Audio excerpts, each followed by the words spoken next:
Hello. Good afternoon, everyone. My name is Neil McDevitt. I'm from North Wales, Pennsylvania. I'm the mayor for the borough of North Wales. Today, we celebrate the Americans with Disabilities Act, Disability Pride, and Deaf Awareness Month. We are here today to celebrate the victories of the people who fought for our human and civil rights and prepare ourselves for the ongoing challenges that lay ahead. I'm deaf. I was born in 1973, extremely prematurely, and I became deaf when I received too much oxygen. I was adopted by two wonderful parents, Neil and Susan, and they decided that we would chart our own path as a family. And they decided that we would use sign language as our primary method of communication. A lot of parents of deaf children still don't know sign language. And so for most of my childhood, my mother actually signed better than I did. Like many of you, I woke up one morning with rights I did not go to bed with.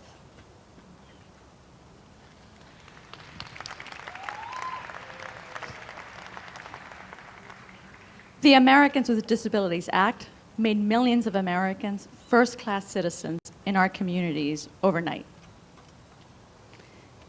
It was that momentous day on July 26, 1990, right here at the White House, that those rights,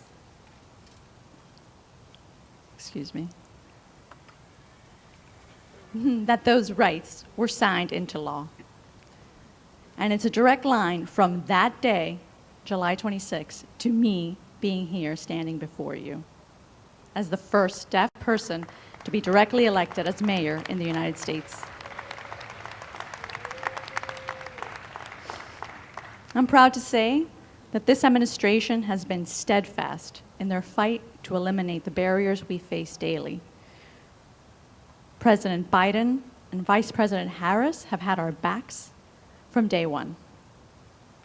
It's my honor and privilege to introduce President Joe Biden.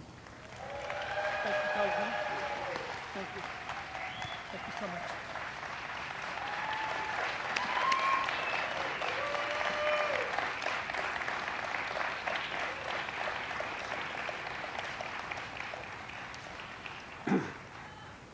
Well, thank you, Mayor Neil McDevitt. Neil is, as he said, from North Wales Borough, outside of Philly, almost in heaven, heading towards Scranton. Neil's the first deaf person ever elected mayor in the history of our nation. You're also a proud alum of one of the nation's great universities, and I've spoken there several times, Gallaudet University here in Washington, D.C. It's real. The first university in the world, exclusively for deaf and hard of hearing persons. His charter was signed 160 years ago, in the middle of the Civil War, by President Abraham Lincoln, who said everyone deserves, and I quote, a fair chance in the race of life. A fair chance in the race of life. Folks, that's the idea.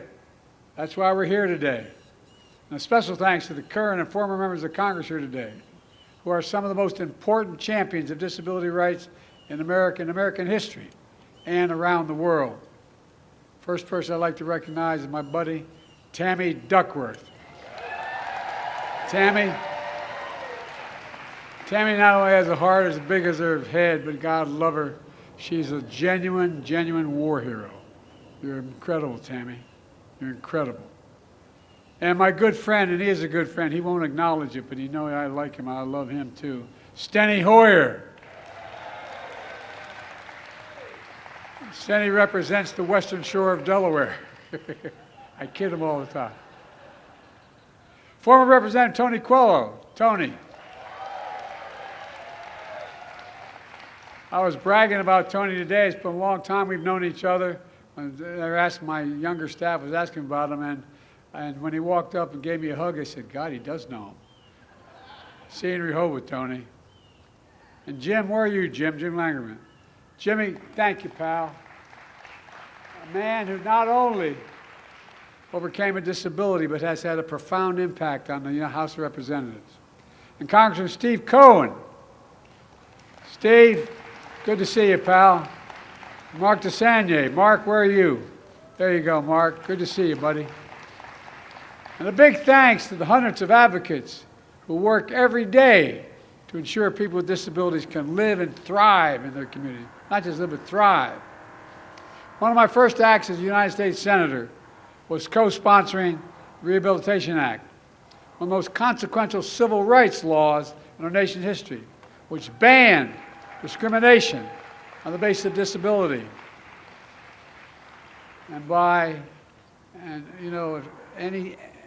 No disability could be not looked at without any program that was funded by the federal government.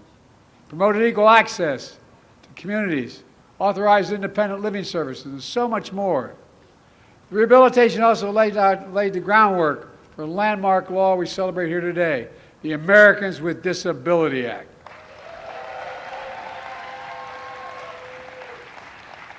Steny and Tony, they led the charge in the House of Representatives. I mean that sincerely.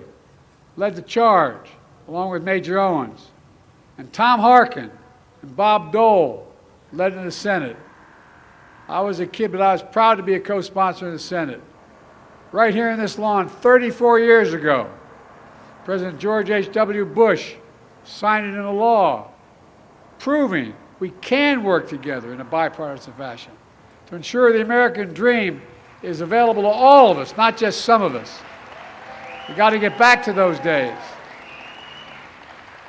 Today, more than 3 decades after ADA's passage, many of us can still recall an America where a person with disabilities could be denied service in a restaurant or grocery store, where an employer could refuse to interview or hire you because of a disability.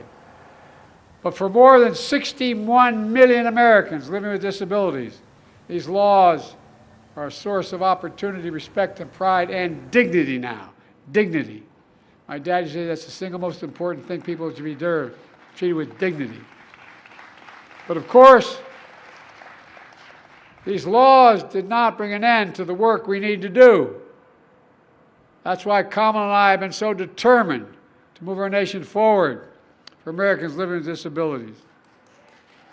We're transforming the way the economy works for all Americans. For example, people with disabilities are working more than they ever did before. And our short term, my short term, our short term, it's going to be a long term for Kamala, I hope.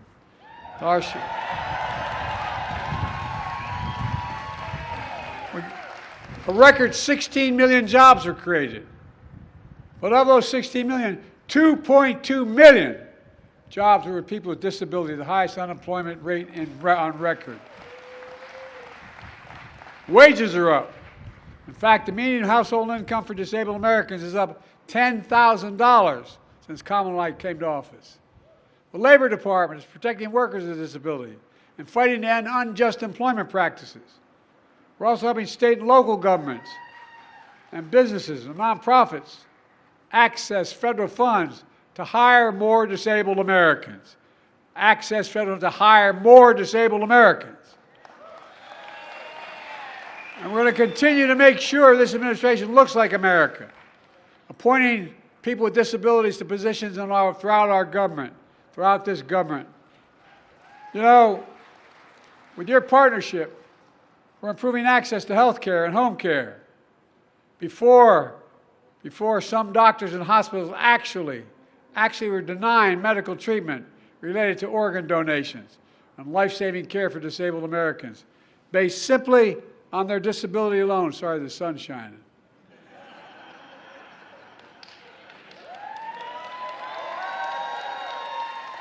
That's why the Department of Health and Human Services issued a rule barring those kinds of denials of medical treatment, because no American, I say no American, should be deprived of health care that they need. We're also continuing long COVID clinical trials. And our new agency, ARPA-H, is driving breakthroughs on biomedicine to prevent, detect, and treat diseases including cancer, diabetes, Alzheimer's, and other neurological diseases like MS and Alzheimer's. Look, folks, our American Rescue Plan provided $37 billion, $37 billion for all the states to expand home care and community-based services.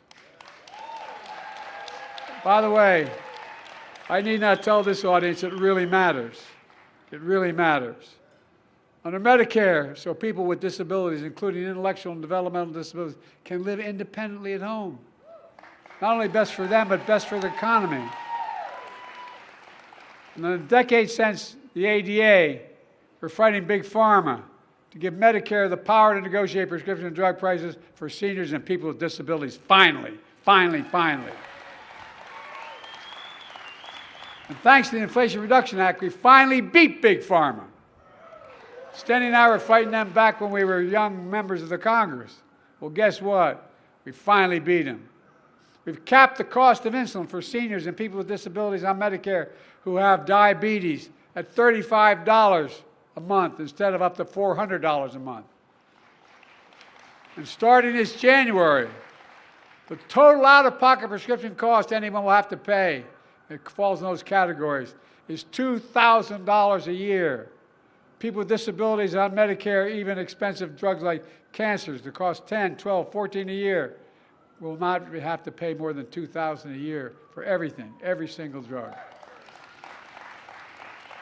Part of that deal, we also negotiated lower cost for the 10 most expensive prescription drugs that treat everything from heart disease to arthritis, which goes into effect in January.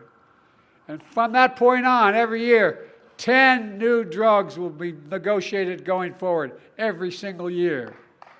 And by the time our reforms not only save seniors and people with disabilities money, they save the taxpayers $160 billion. $160 billion just for the first passage.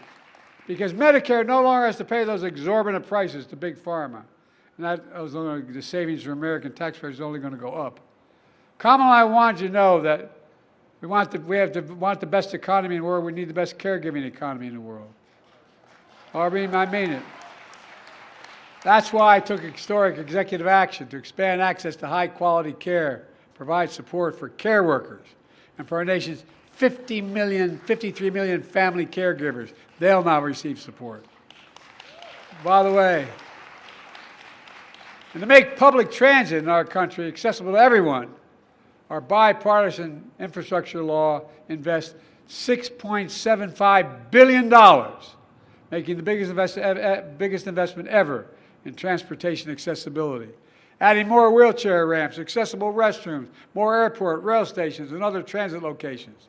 The Justice Department established standards for state and local governments to make websites and mobile apps more accessible so people with disabilities can travel from work to school, making learning more accessible, and being able to vote.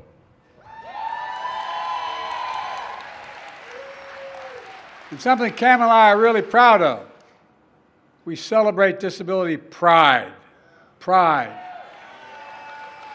That's what all of you embody. I really mean from the bottom of my heart that you embody. That's what we witnessed in the past 2 weeks when we've seen watching Team USA compete in the Paralympics in Paris. Weren't they incredible? I mean it, really. Absolutely mind-blowing. And thank you all from the bottom of my heart for showing you what to do to ensure that the promise of America is delivered to all Americans. So that everyone, and I mean this truly, everyone has a fair chance in the race of life. That's all we're asking for. Everyone has a fair chance in the race of life. Just have to remember who the hell we are. I mean this sincerely. We're the United States of America. And there's nothing, I mean this sincerely, there's nothing beyond our capacity when we set our mind to it and do it together. Now let's get everything moving faster. God bless you all, and may God protect our troops. I'm so proud to be with you. Thank you, thank you, thank you.